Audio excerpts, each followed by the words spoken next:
Hi friends, ಇವತ್ತು ಮಧ್ಯಾಹ್ನದ ಊಟದ ಅಡಿಗೆ ಏನು ಮಾಡಿದ್ದೇನೆ ಅಂತ ನೋಡುವ.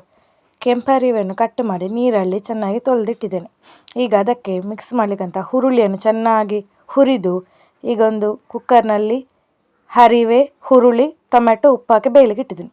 ಅದು ಬೇಯುವ ಹೊತ್ತಿಗೆ ಬೀಟ್ರೂಟ್ ಪಲ್ಯಕ್ಕಂತ ಬೀಟ್ರೂಟ್ನ ಸಿಪ್ಪೆ ತೆಗೆದು ಅದನ್ನು ಗ್ರೇಟರ್ನಿಂದ ಚೆನ್ನಾಗಿ ತುರಿದಿಟ್ಟಿದ್ದೇನೆ. ಆದಷ್ಟು ಚಿಕ್ಕ ಚಿಕ್ಕದಾಗಿ ತುರಿದಿಟ್ಟಿದ್ದೇನೆ. ಇನ್ನು ಬೀಟ್ರೂಟ್ ಪಲ್ಯಕ್ಕೆ ಬೇಕಾದ ನೀರುಳ್ಳಿ ಮತ್ತು ಟೊಮೆಟೊವನ್ನು ತಗೊಂಡಿದ್ದೇನೆ. ಈಗ ಇನ್ನು ನೀರುಳ್ಳಿಯ ಸಿಪ್ಪೆಲ್ಲ ತೆಗೆದು ಚಿಕ್ಕ ಚಿಕ್ಕ ಕಟ್ ಮಾಡಿ ಟೊಮೆಟೊಯನ್ನು ಕೂಡ ಚಿಕ್ಕ ಚಿಕ್ಕ ಕಟ್ ಮಾಡಿ ಇಟ್ಟಿದ್ದೇನೆ. ಒಂದು ತೆಂಗಿನಕಾಯಿ ತೆಕ್ಕೊಂಡು ಅದನ್ನು ತುರಿದು ಹರಿವೆಗೆ ಬೇಕಾದ ಮಸಾಲೆಯನ್ನೆಲ್ಲ ಮಿಕ್ಸಿಯಲ್ಲಿ ರುಬ್ಬಿಟ್ಟುಕೊಂಡೆ. ಅಷ್ಟೊತ್ತಿಗೆ ಆಗುವಾಗ ನಮ್ಮ ಹರಿವೆ ಮತ್ತು ಹುರುಳಿ ಬೇಯ್ದಿತ್ತು. ಇನ್ನು ಇದನ್ನೊಂದು ಮಣ್ಣಿನ ಪಾತ್ರೆಗೆ ಹಾಕಿ ಕುದಿಲಿಕ್ಕಿಟ್ಟೆ. ಅಷ್ಟೊತ್ತಿಗೆ ಸ್ವಲ್ಪ ಹೊತ್ತಾಗುವಾಗ ಇದು ಚೆನ್ನಾಗಿ ಕುದಿದು ಬಂತು. ಇನ್ನು ಇದಕ್ಕೆ ರುಬ್ಬಿದ ಮಸಾಲೆಯನ್ನು ಹಾಕಿ ಚೆನ್ನಾಗಿ ಕುದಿಲಿಕ್ಕೆ ಇಡಬೇಕು.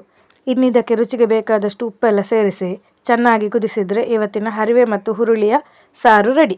ಇನ್ನು ಬೀಟ್ರೂಟ್ ಪಲ್ಯ ಮಾಡುವ. ಗ್ಯಾಸ್ನ ಮೇಲೆ ಒಂದು ಪಾತ್ರೆ ಇಟ್ಟು ಅದಕ್ಕಾದ ಮೇಲೆ ಅದಕ್ಕೆ ಎಣ್ಣೆಲ್ಲ ಹಾಕಿ ಒಗ್ಗರಣೆಗೆ ಬೇಕಾದ ಸಾಸಿವೆ, ಕಡಲೆಬೇಳೆ, ಉದ್ದಿನಬೇಳೆ, ಕರಿಬೇವಿನ ಸೊಪ್ಪೆಲ್ಲ ಹಾಕಿ ಒಗ್ಗರಣೆ ರೆಡಿ ಮಾಡಿದೆ. ನೆಕ್ಸ್ಟ್ ಅದಕ್ಕೆ ಈರುಳ್ಳಿ, ಟೊಮೆಟೊ ಎಲ್ಲ ಹಾಕಿ ಚೆನ್ನಾಗಿ ಹುರಿದ ಮೇಲೆ ತುರಿದಿಟ್ಟಂಥ ಬೀಟ್ರೂಟನ್ನು ಹಾಕಿ ಸ್ವಲ್ಪ ನೀರು ಸೇರಿಸಿ ಅದನ್ನೀಗ ಬೇಯಲಿಕ್ಕೆ ಇಡ್ತಾ ಇದ್ದೇನೆ. ಬೀಟ್ರೂಟ್ ಬೇಯೋ ಹೊತ್ತಿಗೆ ಮಿಕ್ಸಿಯಲ್ಲಿ ತೆಂಗಿನ ತುರಿ, ಹಸಿಮೆಣಸು, ಜೀರಿಗೆ ಹಾಕಿ ಗ್ರೈಂಡ್ ಮಾಡಿ ಇಟ್ಟುಕೊಂಡಿದ್ದೆ. ಬೀಟ್ರೂಟ್ ಬೆಂದ ಮೇಲೆ ಈ ಮಿಕ್ಸನ್ನು ಹಾಕಿ ಬೇಯಿಸಿದರೆ ಇವತ್ತಿನ ಬೀಟ್ರೂಟ್ ಪಲ್ಯ ರೆಡಿ.